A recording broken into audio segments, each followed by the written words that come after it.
This is wonderful to have you all here tonight. So, no, it's way past our opening hours. So thank you so much for coming this evening. And it's a real joy. I'm Gill Riding. I put the exhibition together. And I have lots of slides to show you. I'll talk a little bit about the history, but really to keep my bit to a minimum, because we're very cherished and very pleased to be joined by Annie Grimstead, who was a ballet teacher, sort of at two sections. Yeah, 50s, late 50s, right through the 60s, into the best part of the 70s. Then we have Robert Crossley, who was a chairman and also was very integral to the school developing and moving on to Birmingham. We have Anne and Mick Mortimer, who are, of course, the grandson of Helen Mortimer, who actually started jointly with Violet Criss, Elmhurst Ballet School. And then we have Anita Bristow, who was part of the... put your hand up, Anita. Who was part of the admin and sort of partly responsible for organising the shows, the community shows for Elmhurst.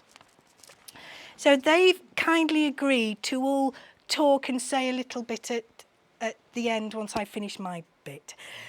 But, of course, in the audience, we have a lot of old elms. So thank you all for coming. And please do chip in. Do tell me if I've got things wrong.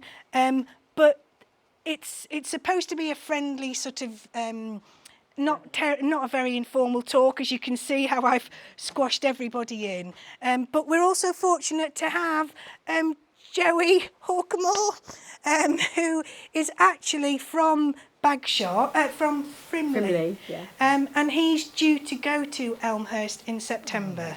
So a phenomenal achievement, and we've got Joey's photographs in the exhibition. So in a sense, we're kind of coming full circle. So the reason why we covered the Elmhurst and the exhibition was because it was 100 years last year, but actually it's 20 years since it left Camberley in 2004. And once you look into the past, it's a phenomenal ballet school in Camberley, such a high standard. It is able to move on to Birmingham, become a feeder school for the Royal Ballet School in Birmingham. To have that originating from here is something we can all technically be very proud of, thank you. But also, a lot of you I know are all still local to the area, so there must be something about this area which you've either were already living here when you attended, or attended here then came to live here. There must be something about this area which is really important.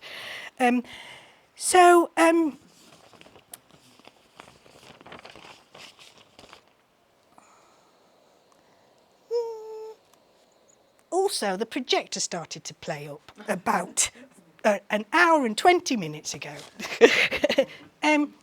So, putting Elmhurst into perspective, it started originally as a kindergarten school in 1900s, roughly the 1900s. It was on Camberley High Street in a small flat. Now, Camberley at that time, this is pre-Second World War, but it's a bustling town, it's a military town, known as Colonel's Town because of the number of colonels and ex-military you could bump into. And interestingly, I was doing a tour yesterday, and one gentleman said it was also known as the Elephant's Graveyard because the number of ex-military people who came to live here. So we always had that military association. Now, it was a vibrant town, it was a busy town. Of course, it's changed a lot, but it's still pretty vibrant. The kindergarten was founded by a Miss Amy Reed. She sold it to a Miss Herring in 1914. And then in 1920, Miss Violet Crisp took it over. She moved it to Foxleys, which was the original name for the Elmhurst house. She changed that to Elmhurst, and she bought the house from a Lieutenant Ashton Cadle. He had died in 1916. So this is Violet Crisp, and this lady, Miss Helen Mortimer. These two ladies became... That's Helen Mortimer and Helen Fisher. Who was the first ballet, artistic director. Ooh, that's okay. So this is really important because she's the first ballet, but she's not Violet Crisp. We don't know what Violet Crisp looked like. But Violet Crisp and Helen Mortimer became huge friends. Helen Mortimer had actually moved over from New Zealand, having been recently widowed and bringing 3 sons with her. She was an actress, wasn't she? Was she? I think so. Well, I think she had a great love of the stage and I heard dance that and she drama. had been an Was your grandma an actress? She went to what was called the Tree School then. It was used to be Tree School and went into RADA. Okay. Yeah, so quite. So she had training, definite drama training. Yeah. She was the one that developed the acting in the school Yes. at that early times. Yes. That's what's so sad that it's died in Birmingham. Yes. But we're talking about the history, the positive history first. The future. So, Violet Crisp and Helen Mortimer. Helen Mortimer came here because her sister, Aileen, had married Reverend Kennedy Mules, who was who was her brother-in-law, and he was a curate at St Michael's, Yorktown. So that's the reason why Helen Mortimer came here. And she started by teaching scripture for Violet Crisp. So just imagine that's Violet Crisp. So these two became really good friends, and you're right, they actually created a ballet school which was not only ballet and dance, but it was also educational as well, and that is a really important aspect of Elmhurst and why Elmhurst succeeded for 100 years. And I believe it was, Jennifer Rice, who wrote the history of Elmhurst, said that one day Ninette de Valois said to Helen Mortimer, "I do so envy you, your ballet school, that's what I want for the ballet," which wasn't the Royal Ballet then, it was sat as well. How wonderful. So, Elmhurst was a little bit before Yes. the Royal Ballet School. Yeah. So Foxleys, Elmhurst, you'll see the same building, the same features as it continues. But this little dance studio, Helen Mortimer built so there's Old Hall and Small Hall. Is everybody remembering all this?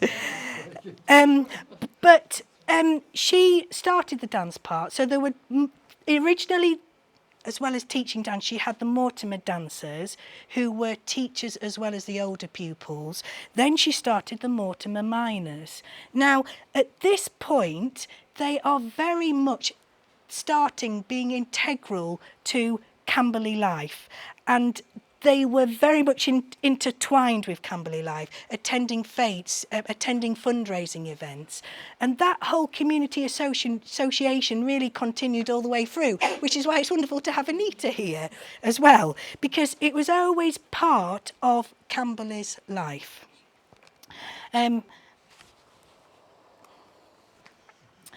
Now, it developed originally teaching pupils up to 16 years. They taught, this is one of the original classes in the canteen.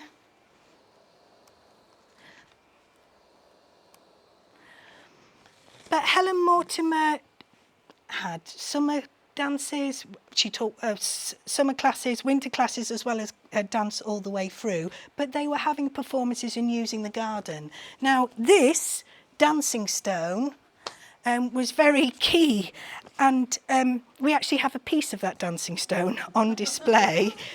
When it, Alan, so the dancing stone, you'll all remember the dancing stone. A lot of performances were around the dancing stone. There was always the intention to move it up to Birmingham. It became too much of an expensive exercise to move it up to Birmingham. And it was then sort of made a lot smaller, with pieces disappearing. But we have a piece there salvaged by Alan. Jill, it went to the crusher and I got the demolition people to save me a large section of it. And strangely enough, it's roughly the same shape as the original over there, so it doesn't look like just a chunk of concrete. No, it does look like the a original dancing stone. in miniature. This is actually in 1966, and as well as having the ballet studios, they would also use the lawn and the grass area outside. So you'll all see the, I'll tell you now, you'll see all the buildings once the school was closed, so you can see the whole site. You'll also see it being demolished as well, but the whole of the grounds was all used, the whole of the buildings and the whole of the additional buildings.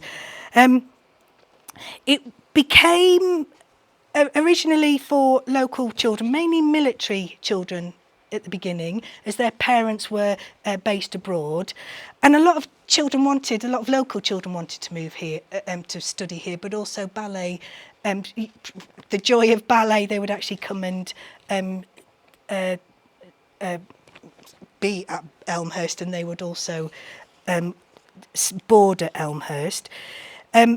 They had boarding dormitories by 1931. Just previously, they had started a local campaign to fundraise for a chapel. Now, the religious aspect of Elmhurst carried all the way through, and it's really integral to Elmhurst's ethos. So they were able to raise funds, and the Chapel of the Holy Child was built. That's it before it was demolished. The Second World War was quite a time of change. Violet Crisp had stood down and Helen Mortimer became the sole principal. It's also at this time that she lost, was it her eldest son, Michael? And she wrote the most beautiful play called Ye Serve the Lord Christ, which was performed every Christmas in the chapel for 40 years continuously.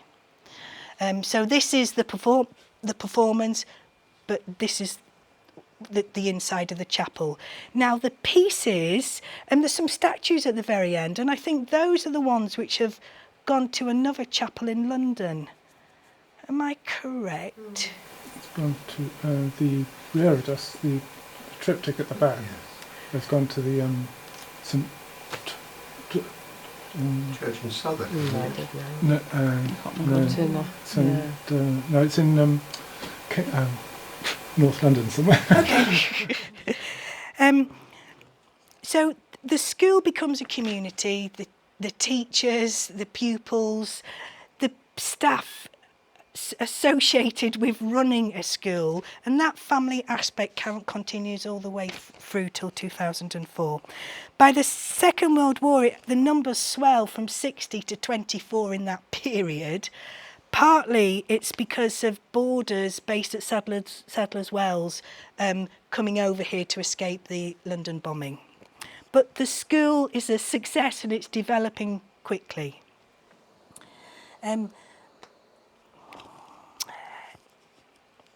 They had the dormitories. Each of the dormitories were named after a saint. So there was St. Gabriel, St. Christopher, St. Anthony's, St. Joseph and St. Mary's. And I think you started when you first came here, you were in St. Gabriel's. And what was wonderful is that for each of the saint days in the year, they would have a party where all the teachers and the management staff would go along with the pupils. And this is just a wonderful photograph, I think, of Helen Mortimer, obviously just attending one of the parties. Helen's son, John Mortimer, left his role as a curate in Farnborough, your dad, and he became the school chaplain in 1948, and he brought his wife Helen with him, and she was known as Mrs. John. Also Lawrence, Michael and Christopher. So the family grew up in Elmhurst, and that family aspect continued. Helen Mortimer sadly passed away in 1958, and it's at this time that her son, Mick's dad, the Reverend John, takes over as principal, and his wife Helen Mortimer becomes administrator, school administrator. She was also a trained nurse as well, so well equipped for the job. One of the lovely quotes he says when he takes over the principal, so it stayed in the Mortimer family at this point. He says, "My inheritance of Elmhurst was the inheritance of a vocation. Having lived and worked here for so long, I believe that Elmhurst is so great and so important that I will work realistically and go on dreaming for it." So very much integral to the whole ethos of Elmhurst. So by the time John and Helen took over, the school expanded more. It was growing up to 300, which means that they needed to look at developing on the site. They had started to buy houses for the dormitories around the area, but they actually needed to start looking at the site.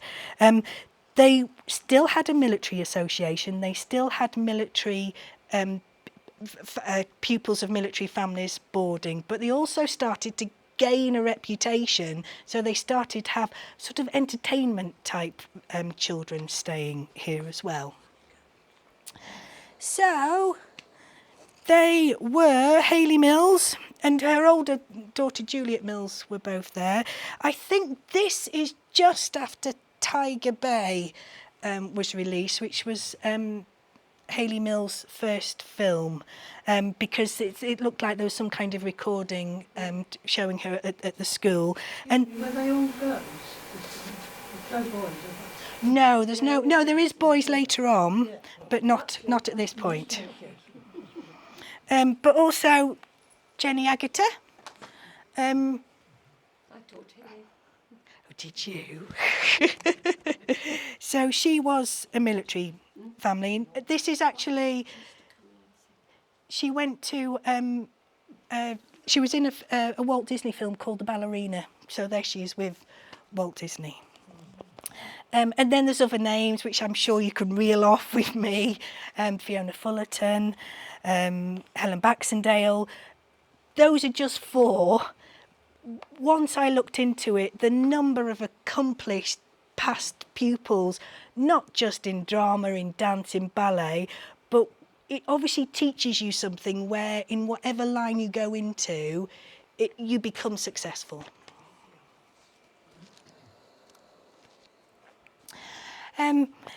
So the hall, the big hall which we saw, that was starting to become rather tired by the 1960s. So money was raised to create a purpose-built theatre at a cost of £35,000, which was raised, which was fundraised, and it was a memorial to the late Helen Mortimer.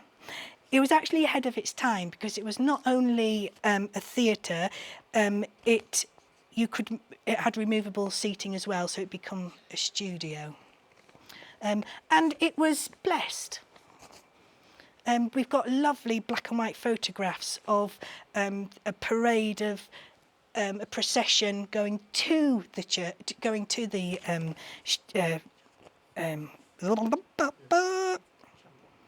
no, No, theatre. Going to the theatre, sorry. I've had a very hard week. I've had to do lots of presentations, so I do apologise. This is as it's being built, and then this is in the studio. So it becomes a studio, but also a theatre with removable seats.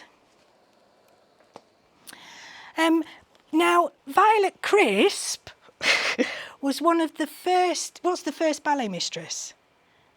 I'm not right, Mick. Sorry, she was an academic. Oh, sorry, Helen Fisher. Helen Fisher, yeah. Yeah, okay. Oh, so that's, it does look very similar to Helen Fisher, actually, that photograph. So that's the same person in the photograph. So the ballet mistresses, but also John Mortimer and Bridget Espinosa in the 60s and 70s, they had a lot of connections with the theatre, with the stage, and Elmhurst pupils were starting to have a lot of success. I've put all the artistic directors which are mentioned in Jennifer Rice's book, and thank you to Alan for a lot of the photographs. But all of these had an integral part in the character of the school and how the school developed, with Mercia Hetherington and Alfreda Thorogood being the last two. Do any of you remember these people?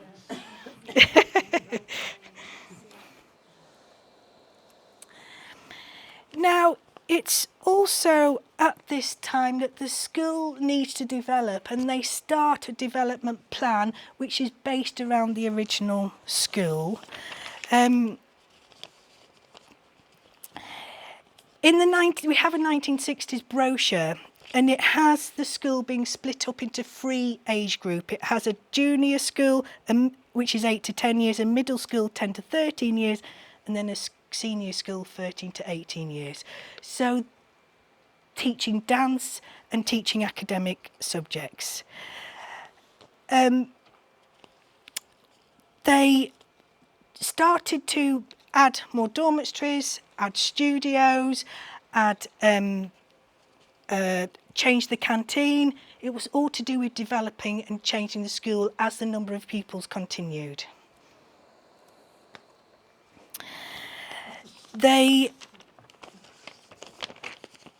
Now, Robert, that's definitely you, isn't it, Robert?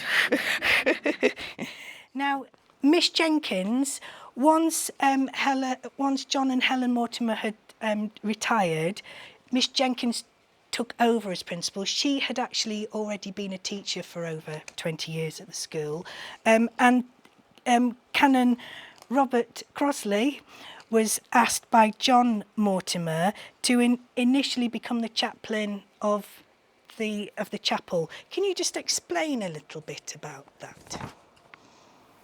I was inducted into St Paul's Camberley. I became Vicar of St Paul's Camberley on the night of the 3rd of October 1975, and in the coffee afterwards I was approached by this clerical gentleman, Father John Mortimer, who said, "Excuse me, can I take you out to lunch next week at the Surrey Hotel?"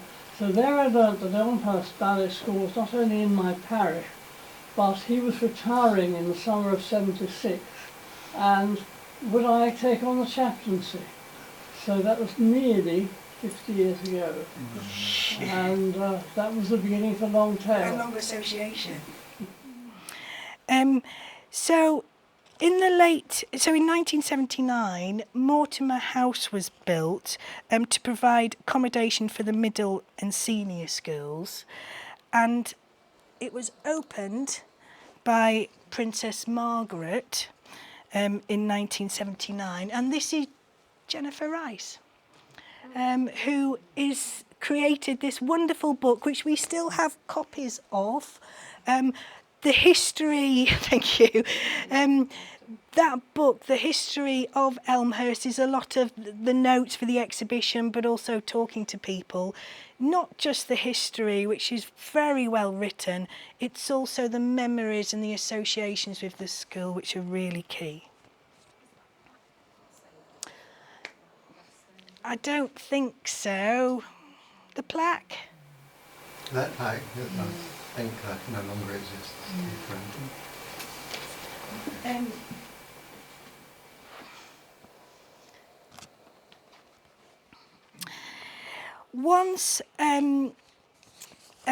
Once Miss Jenkins retired, Geoffrey and Stella Skitch became principal. And again, this was a huge period of development. The Skitches,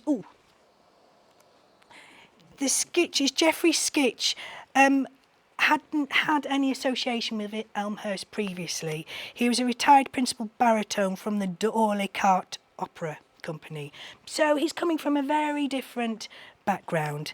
His wife Stella became deputy principal, and they actually saw Elmhurst through a period of change from O levels through to GCSEs, but they also introduced the Imperial Society of Teachers of Dancing examinations, which were taught alongside the Royal Academy of Dance, the RAD examinations. So Elmhurst, his sort of having to change with academic changes, but also it's starting to have to become a lot more businesslike and a lot more That's when you started doing more.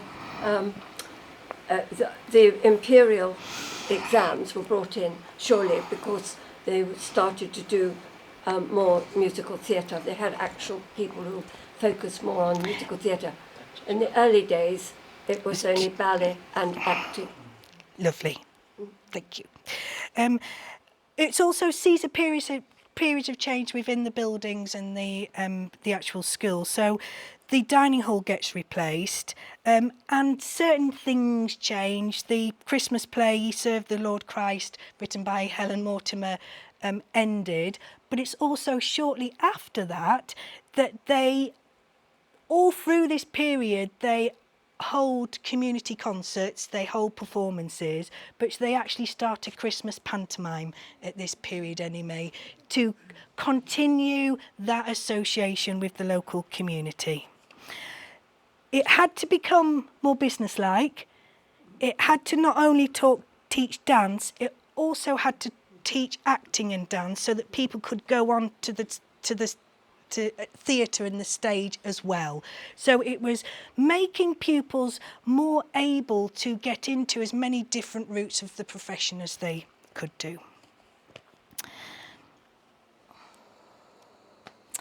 And they had Princess Diana came to visit in 1983. This is such a lovely photograph because we have an original beret from the 1960s, so the uniform was blue and white, but these dresses, I think you were telling me, Yeah. Candy. You bought the material from Overs in Camberley, and then you had your summer dress made, so all the dresses were different, and they had a second-hand uniform shop, so those who didn't have someone in the family or dressmaker to make the dress, then you sold dresses there. So all the summer dresses were different because you just bought the material. Yeah, we actually had some material donated just a couple of weeks ago, which somebody had in their collection. So for us, for the museum, it's like a story which we've started to get objects for as we've developed. At this time, 1983 was a year of development again. Mill Park, who was an ex-pupil, she actually became the director of the Royal Ballet School in 1983. But also we start to get quite a lot of, and continue to have quite a lot of pupils attaining awards and attaining positions of huge merit, including the Genet Awards, and the Royal Academy of Dance Gold Awards. So the skills profile is maintained on a high, it's a high profile all the way through. Also in 1984 they have a new accommodation block called the All Saints. So the Skitches, and then there's Mill Park. So this was Mill Park, the studio, and I've forgotten what the name of the other one. And in a funny old twist of fate, we have ballet bars from Park studio from Mill Park Studio, which Alan saved, which are the actual ballet bars, which you can all take a piece home with you today if you so wish. I will just say to Alan, Alan Meeks, he's been a phenomenal sort of source of material, but also actually saved a lot of the history of the area. So moving on to John McNamara. Again, no associations with the school beforehand, so he brings a totally different feel to the school. He was head of drama at Marlborough School, and his wife Julie became head of pastoral care. Now, at that time, they had already started to have boys attend the school, and they had 250 pupils. But in 1994, 50 of those were already boys, so boys were already part of Elmhurst. So the school continued to develop, but the school had to maintain 200 pupils for it to continue to be a going concern. Now, I won't go into the details of the move up to Birmingham. It was a mixture of two things. It was three things. It was partly the fact that it's a school which is developed in Camberley, near to London, where there is a lot of competition for theatre drama schools and ballet schools. It had to maintain that number, which was more and more difficult, but it also received local education authority grants. So 45% of the pupils attending in 1996 were receiving local authority grants. They changed their funding criteria. Elmhurst had become a centre of excellence. With that, they were allowed to have 10 places funded every year for over 5 years. So that was just 50 places in all, which meant it needed to look at becoming a feeder school for a national ballet school. The move to Birmingham was based on the openness of Birmingham City Council, but also there was a huge opportunity to move into the site of the old, I've forgotten the college. Edgbaston, thank you. We built on a greenfield site. Oh, did you? Yeah. Ah, okay. Not where the Edgbaston College used to be. Or Well, there was a small school site on the land, but it hadn't been open for about 20 years, I think. okay.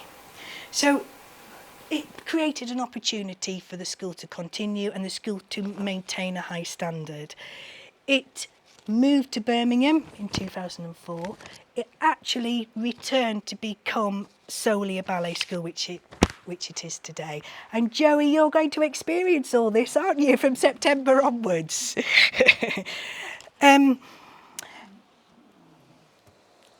Now, these photographs, I'm just going to show you photographs. So I've stopped talking. I'm just going to show you loads of photographs because, as I say, I want to pass it on to the people who kindly come to talk about Elmhurst. These were taken by Rob Spears, who... no. Oh, these are yours, are they? The colour ones are. I think the black The and white and Rob ones Spears. might be somebody else's. So one of the things which struck me is the level of standard in Camberley, and it must have been amazing for a local person to attend these performances. And as I said, the performances and the local having community performances were throughout the whole of Elmhurst's history.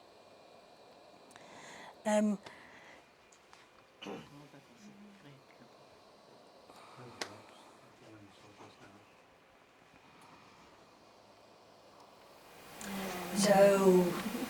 Can you go back? I'd like to say something about Oh, yes, of Rob's course. pictures. One more back. The top right and the top left are prints that Rob used to produce on film. This is back in the late 80s, early 90s. And he produced magnificent, huge prints some of which are on display over here, the actual ones that we've retrieved. The top right-hand one is, everybody from the McNamara days will recognise that as the large picture in the lobby of the entrance hall where everybody came in. Does anybody remember that? Yeah. Yeah? Thank you. So we're fortunate that Alan actually went round the site just as it had closed down. I have got the last garden party in 2004 as well, and I'll tell you when the knocking down the derelict images come on the screen, so you can all look away. But the yes, but this is the foyer. Yeah, the picture is on the wall there. On the right, I think. Oh, on the right. I don't know where the.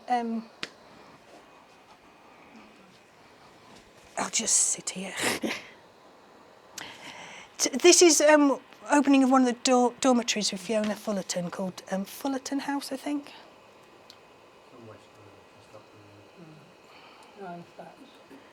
Flats. For yes. That's the new canteen. Dormitories.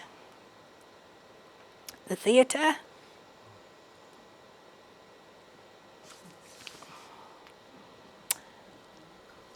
That was the medical centre, I think. The sick bay on the right, yeah.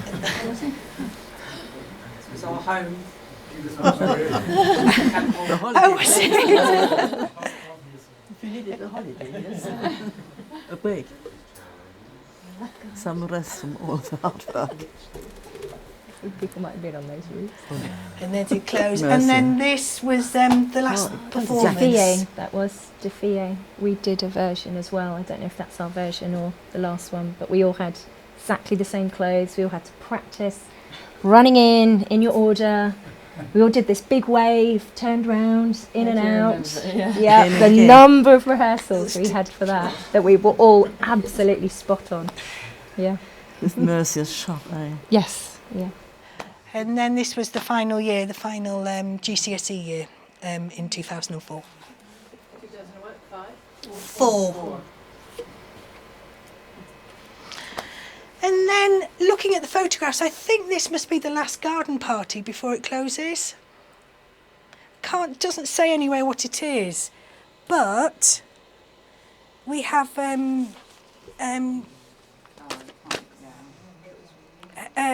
not Haley Mills.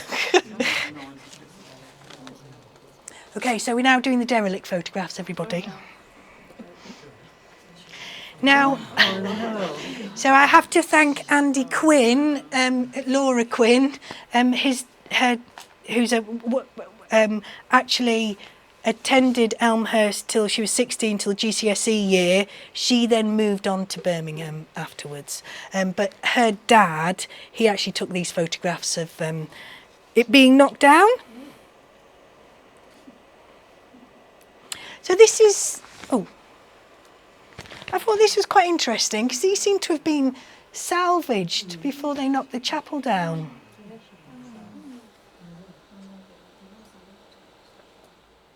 And there we go. That's the end. Well, it wasn't the best. But thank you so much for listening. So now Mick has kindly agreed to say a few words. Do you want to come to the front? Okay. Thank you. Look, as I say, you've covered some of what I've said, so if I repeat it, I'm sorry. Right. Excuse me reading, because I won't get through it otherwise. My parents were Reverend and Mrs. John Mortimer. He was a school chaplain and also taught scripture and Latin. My mother, being a trained nurse, looked after the girls' health as well as being the house mother at St Gabriel's House. This was back in 1950s, where as a young family we lived, and it's the first home that I remember. My mother's name was also Helen, so to avoid confusion, by having 2 Helen Mortimers in the school, they were called Father John, he being a priest, and Mrs. John, names they went by until their retirement in 1976. Helen Mortimer died in 1958. She's buried in Hawley Churchyard, just the other side of the bridge. Helen Fisher, who had been head of dance since 1933, stepped up as school principal as well for about a year. And then during this period after Helen Mortimer's death, in order to be able to continue, Elmhurst became a trust and a board of governors was created. I think I'm correct. Yeah. In 1960, my mother, Mrs. John, was asked by the newly formed Board of Governors to take the helm. She was school principal until her retirement 16 years later. It was actually Mrs. John who was the principal, school principal, and Father John who became General Secretary. Sorry, yes. Yeah. But anyway, that's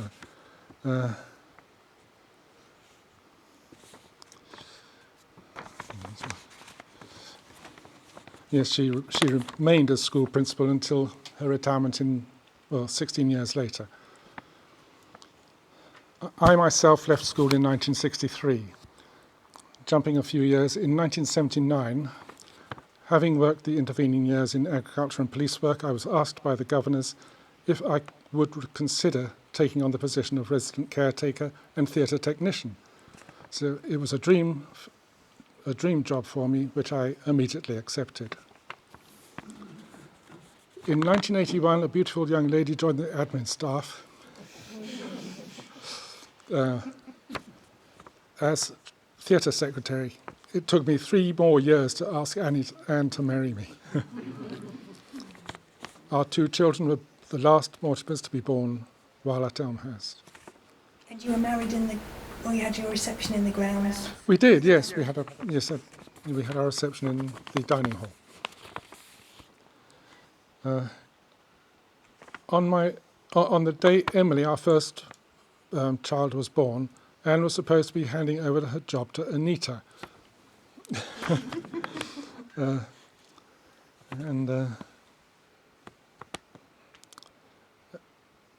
Well, you won't be hearing, but luckily Anita needed no help, and we gained a friendship which has lasted nearly 40 years.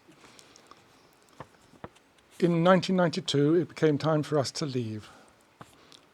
Time went on, Elmhurst has moved to Birmingham and is flourishing, and we have 3 wonderful grandchildren. So, there was one bit I missed out. The whole page, in fact. You just want another round of applause, don't you, Nick? I'll get another one, yeah. Yeah, it's just a couple of things, because I included a few points of interest for local people. So, all the outlying Elmhurst properties were named after saints, as you said. St Christopher's House, originally named Ochiltree, was where Shelbourne Rise now is, off Upper Park Road. St Gabriel's House, originally named Lismore, still stands at the corner of Park Road and Tickles Avenue. St Mary's House still stands at the corner of Upper Gordon Road and West Road. I don't know what the name of that was before it was renamed. And St Anthony's House, originally named Broomfield, and later St Catherine's School, was in Lower Park Road at its junction with Garfield Road. Yeah, I'll just read you a little letter to show the sort of person that Mrs. Mortimer was.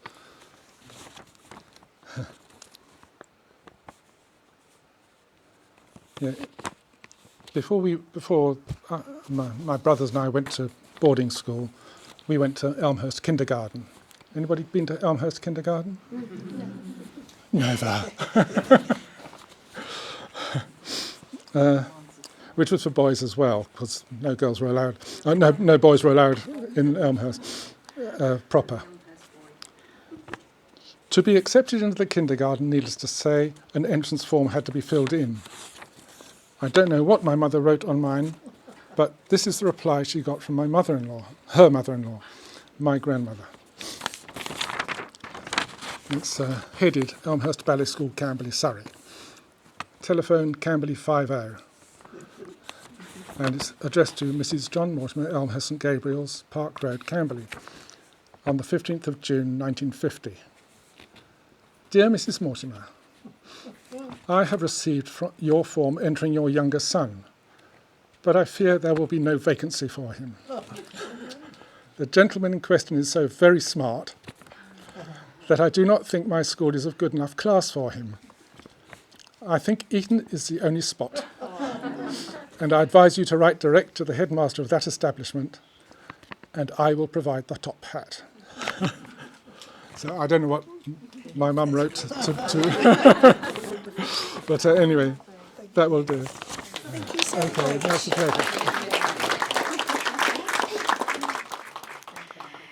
Okay, so if I could ask Anya, only because she's nearest, to talk about your associations and any memories, Anya.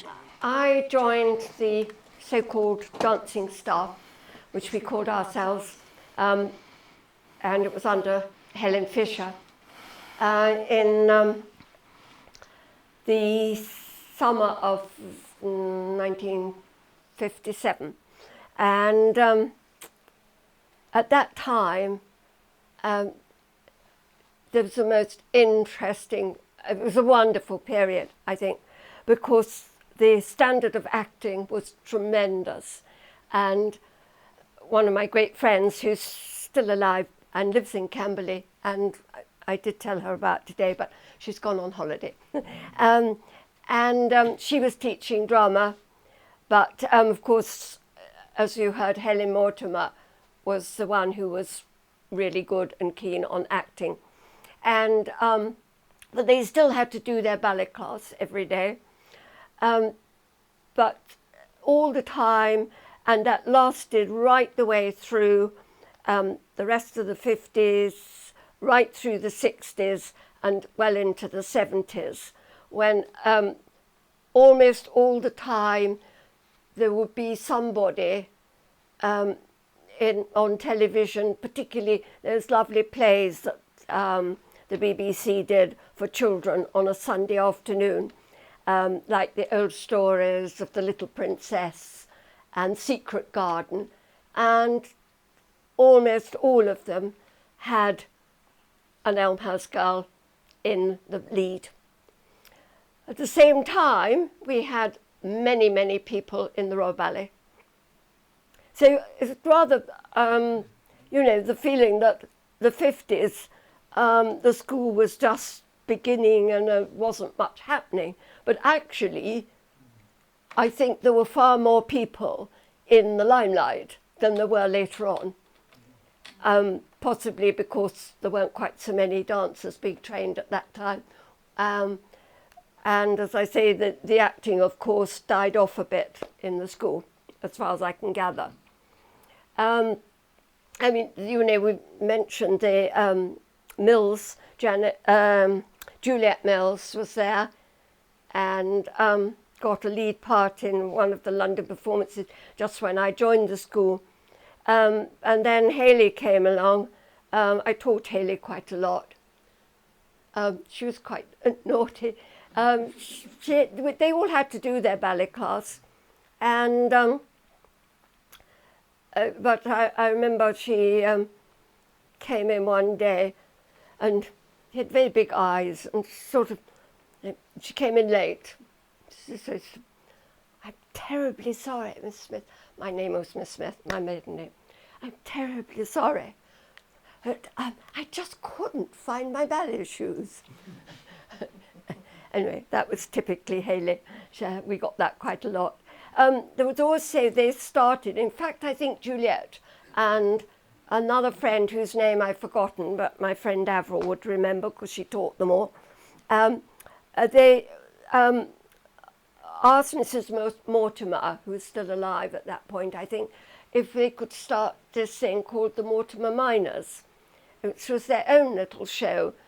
And it developed quite a lot. And when I was there, everybody, it was like a little company, and they had to audition to get in.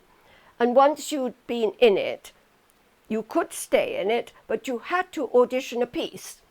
So if you had an idea, you went along, and it wasn't ballet. You couldn't do ballet.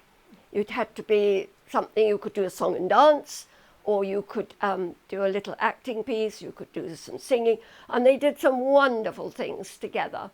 I remember one of them, for instance, quite late on, and it was when Teddy Boys were around. Anybody who remembers Teddy Boys? And so they altered, if you go down in the woods today, be sure you go in disguise, and made it into the Teddy Boys. I remember somebody else doing a super number, and she actually got her family to build her like an aeroplane, like the wings of an aeroplane, strapped it to herself. And then she did the song, Wonderful Men in Their Flying Machines. And, you know, that was so good for them because they had that chance to develop a different side.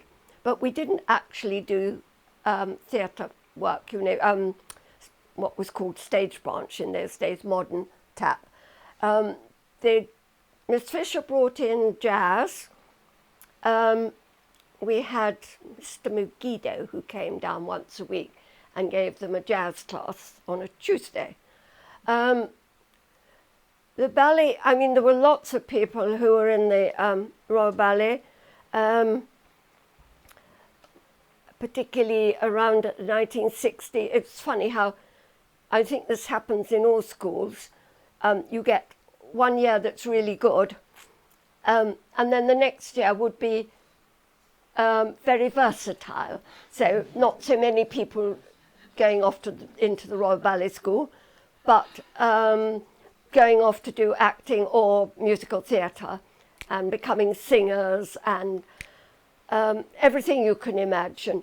And actually, it's very interesting because a lot of people from those times, in the last 10, 20 years, have been really important teachers, ballet teachers. One called Anna de Boisson is still teaching at Pineapple. Some of those went to the craftsman's course because we didn't have a 3-year course for students. We had a 1-year course. And this meant that anybody who was half good at ballet went to the Royal Ballet School, and they wanted them before they were 17. So there was no point in us having a sixth form.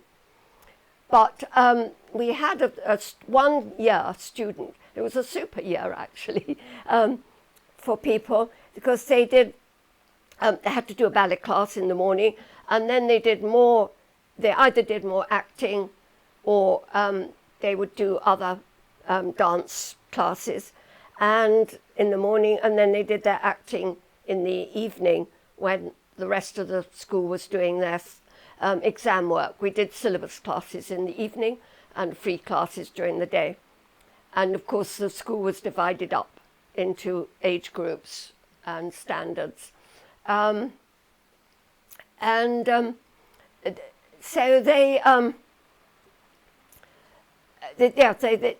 the people who wanted to go to drama school, because drama schools didn't like you till you were about 18, so they did a year with us, and the people going into musical theatre, you know, mum and dad didn't really like them going off to London when they were only 16, so they stayed until they were 17 plus. And they did, as I say, the dancing, and they did more of whatever they were good at, singing or drama. And then they did quite interesting sort of artistic things in the afternoon, like history of music and history of costume and anatomy and so on, which I think we all sort of invented and picked it up. And there were some lovely things. The other thing that stands out in that time was the Christmas play, which happened every year, as you said. But it was so well known, and it was, everybody loved it. I think the ambition in the school was to start as a little red angel, when you were about this, when you were about whatever age you come, 10, 11. And then there were blue angel, no, they were pale blue, yellow, blue, green, sort of very soft chiffon dresses and beautiful painted wings. And then there were big blue angels, 2 of them, who stood either side of the crib and so on. And so your ambition was to work your way through the angelic tour through your school life, starting with the little blue angel who ran up on her own, I remember. Oh no, she came in, that's right. She came in with Mary, walking backwards with Mary coming through to go up towards the altar. Or then, when the theatre was built, everyone eventually said it really needed to go into the theatre. It was never quite as nice, but I hadn't known it for so long in the chapel. How long?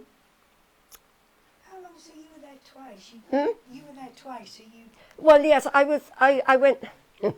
I went for, I think it was 3 to 4 years, sort of the end of the 50s and up to the end of 1962.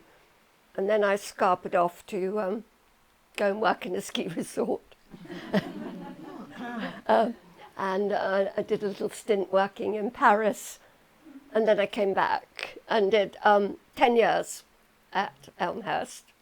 Then I married somebody who came down to do the lighting and keep the dancing staff in order. He was a friend of Biddy Espinosa's, who took over when Miss Fisher retired, which was just really only a very short time before she died, and she was ill. I guess she might probably have retired then anyway. And we had Biddy Espinosa, who was quite different, but quite fun.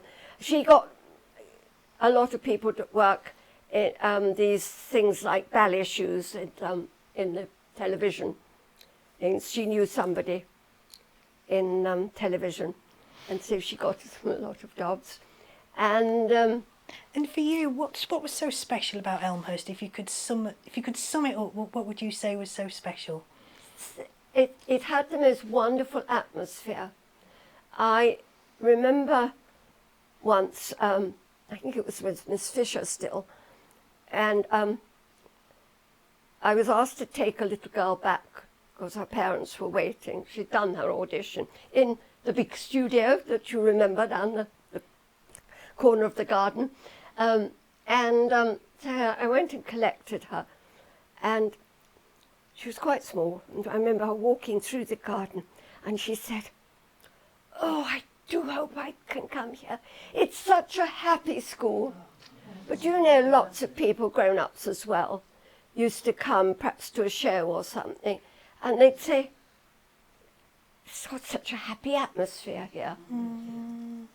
And I think it was, I don't know really, it was a wonderful combination. Everybody was very nice. There was no, I mean, yeah, there wasn't some of the bitchiness that I hear goes on in ballet schools nowadays.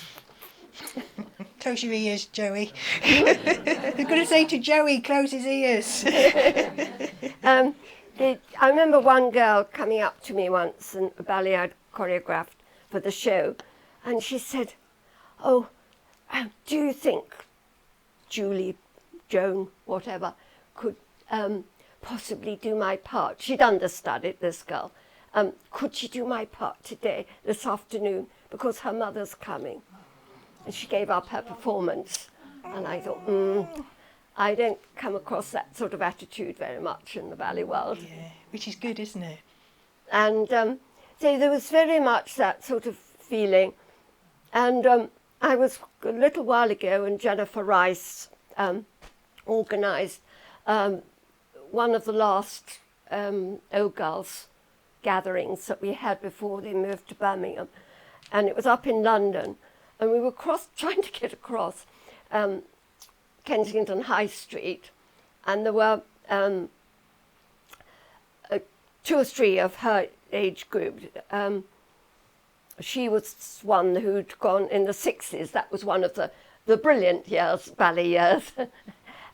They'd all gone off to the Royal Ballet School, and all gone into ballet companies. Not all into the Royal, of course, but into what was then the Festival Ballet and so on.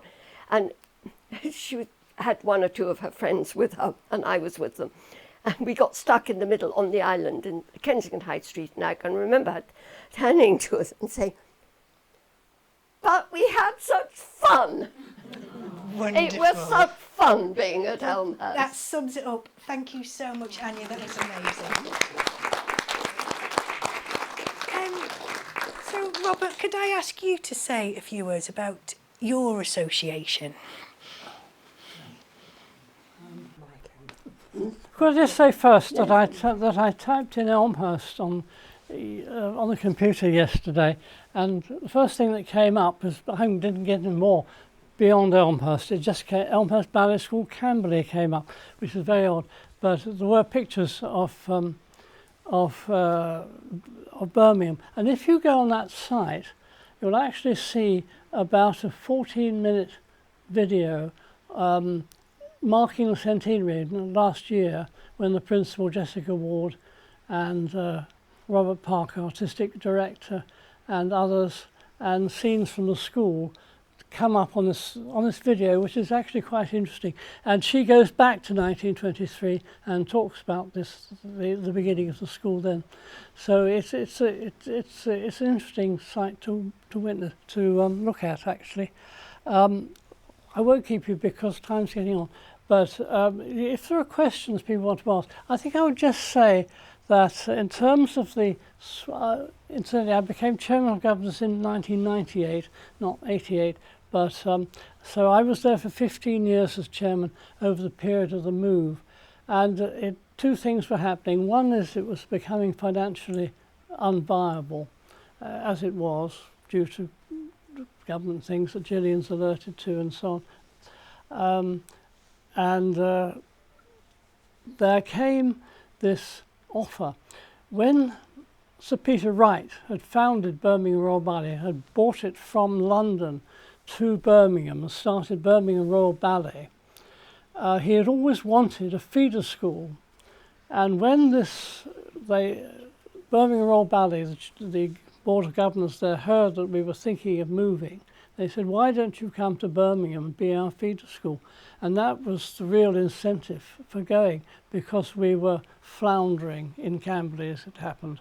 We had been through various phases of Elmhurst Ballet School, Elmhurst School for Dance, Elmhurst School for Performing Arts. We'd been under various titles, and we'd held various, because as Gillian has said, in order to get into musical theatre, you need to be able to dance, you need to be able to act, and ideally you need to be able to sing as well. So you need to be talented. But the ballet, most of the pupils at 16 who are good at ballet went on to the Royal Ballet School, and we didn't retain a lot of those. But there were problems in Japan. We got a lot of students, fee-paying students from Japan, also from China too at one point, and they petered out at one point, although I think they may be back, I don't know. But so many things were happening all at once, and it was an irresistible offer really. But to find a site, I just retired from St Paul's Church, Camberley in 1998, and we looked for a site, we looked for money. It turned out into nearly a £20 million project. And to see it through, it took 5 years of my life, really. Well, Barbara didn't see anything of me at all, really, nor did anybody else. And I've tucked away and studied with a secretary, and I was going to Birmingham sometimes once or twice a week. And it was a big, big job, but it just got there. We just about opened in 2004. The problem, and one of the problems was, one of the many problems, was that the school in Camberley had to keep going as a going school until it suddenly moved, because if people got wind of the fact we're moving to Birmingham and had taken their pupils away, there would be no school to move. So it was a very, very delicate operation indeed. And keeping the school going under John McNamara in Camberley during those vital years when the school was being built, but keeping the confidence of parents, pupils, government and everybody else going to keep the school running in Camberley was actually a major feat for which John McNamara, I think, was very largely responsible. But we got there just about, and I remember looking the day before we opened, going around the school in Birmingham. There were pots of paint and all sorts of things lying around, scaffolding and whatnot, and it all got cleared up miraculously.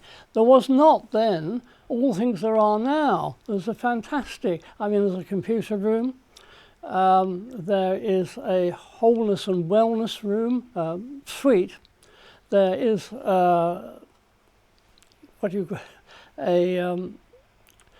not psychiatry, physiotherapy, physiotherapy and Pilates suite.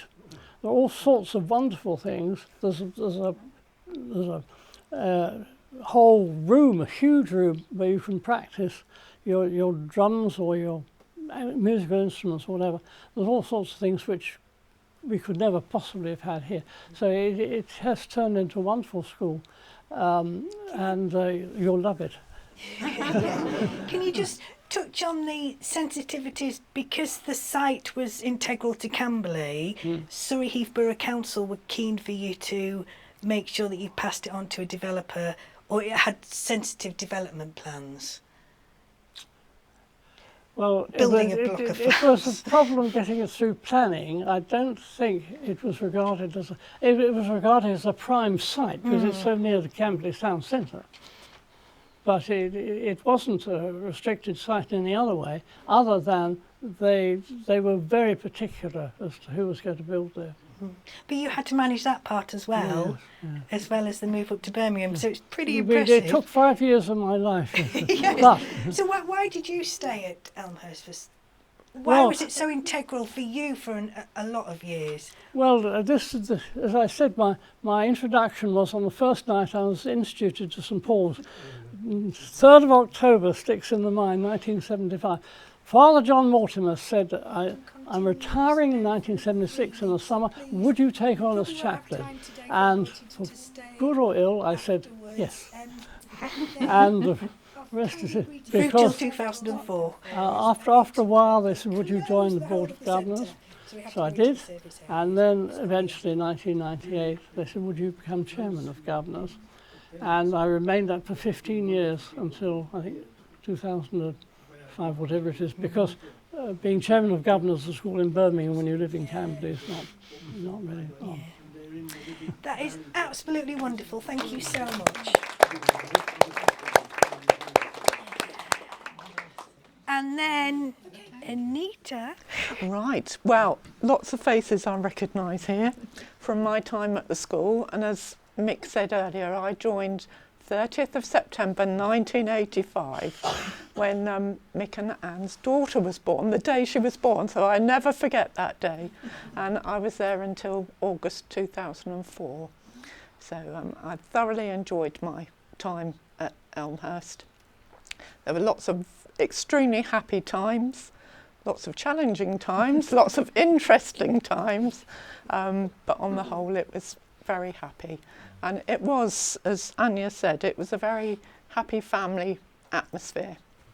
And I've remained friends with lots of people that were there, especially Anne and Mick. Yes. You were responsible for the tickets and the yes, whole side. I took over the role as theatre secretary, which sort of involved being during the day admin in the office, and I hope I was a small cog in helping the school to run smoothly. And then when I first joined, there was a show open to the public at the end of each term. So there were 3 big shows every year. But as time went by and the years passed, that I think went down to 2 shows a year. And then in the last few years, there was just 1 show. And I know a lot of people in Camberley were very sad when the pantomimes finished. They were extremely popular. And one memory I do have is we had Cinderella one year, and we had a live pony that was kept at the school over by the garden studio. And of course, you can imagine, with lots of little girls liking ponies, that was a very popular thing. And Yes. why do you think Elmhurst was so special? Because your family are Camberley through and through. Yes. I think it was probably due down to mixed parents having a lovely family atmosphere. Started that off. That's Yes. lovely. Okay. Yes. Thank you so much, Anita. Has anybody else got anything they want to say or any memories? Can I ask another question? Yes. Wasn't there a councillor here or something who was a drama? Oh, yes, who's in Doctor Who? Yes. And Z Cars. Yeah, That's Z Cars. what I Yes, remember. yes. Yeah, yes. But- Yes, I but- think but you. I don't think he's come up any...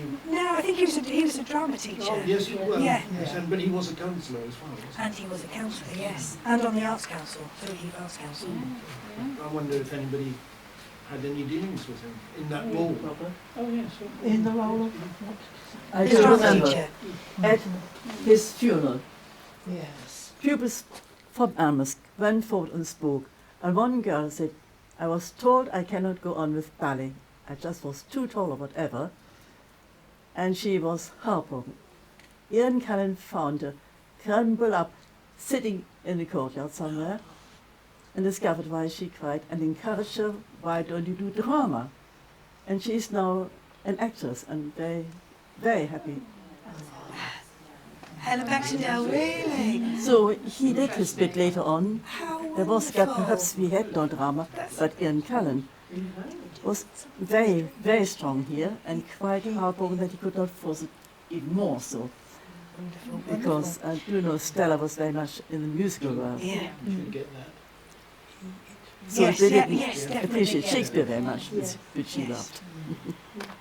Okay, I will just quickly take this opportunity to wish Joey well. I know that the family is still, because of the fees, there is quite a lot. So it's trying to do a lot of fundraising at the moment to cover the cost of Joey. But Joey, would you mind just saying a few words about why you told me how you loved ballet? So when I was 7 years old, I asked my mum if I wanted to do, if I could do ballet.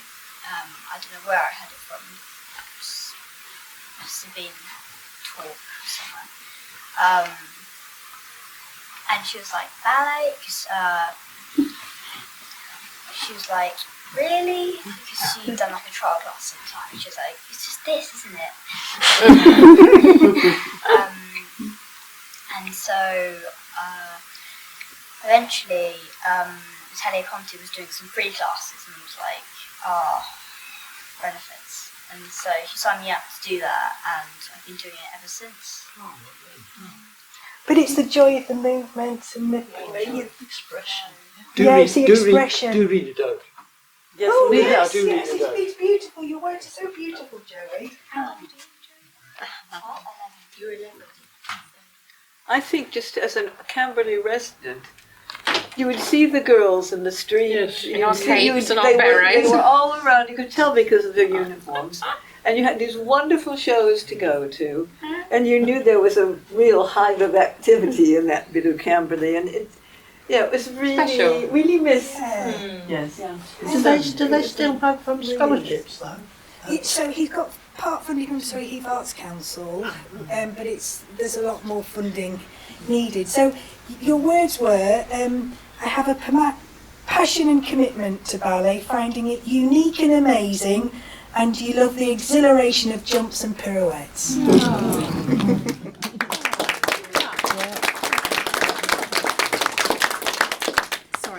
say one thing? Yeah. I don't know if anyone's had the opportunity to see the film that was made recently about a boy from Africa who's gone to Elmhurst Ballet School. Right. But it's the teacher in that was James Grundy, who was at the school as a student when we were there, who became a teacher, who's now finished.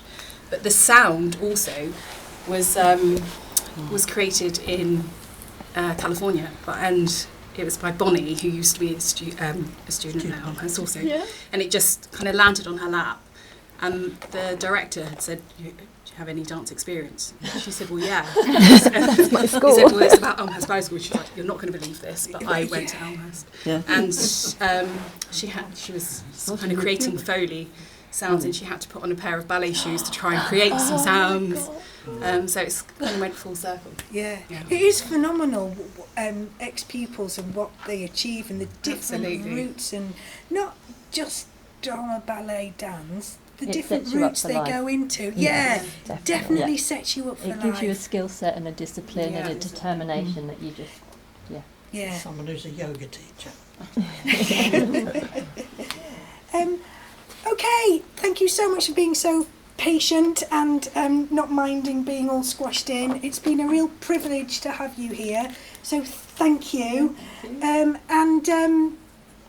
Come back to see the exhibition. You're welcome to still stay. If anybody wants any books or any ballet bars, please come and see me. We've got photographs of it as well. But yes, I think we've still got about a good 10-15 minutes before the security guard comes and hangs around the window. Okay, so a huge thank you to Mick, to Robert, to Anita and to Anya, and also to Anne for being part of the memories.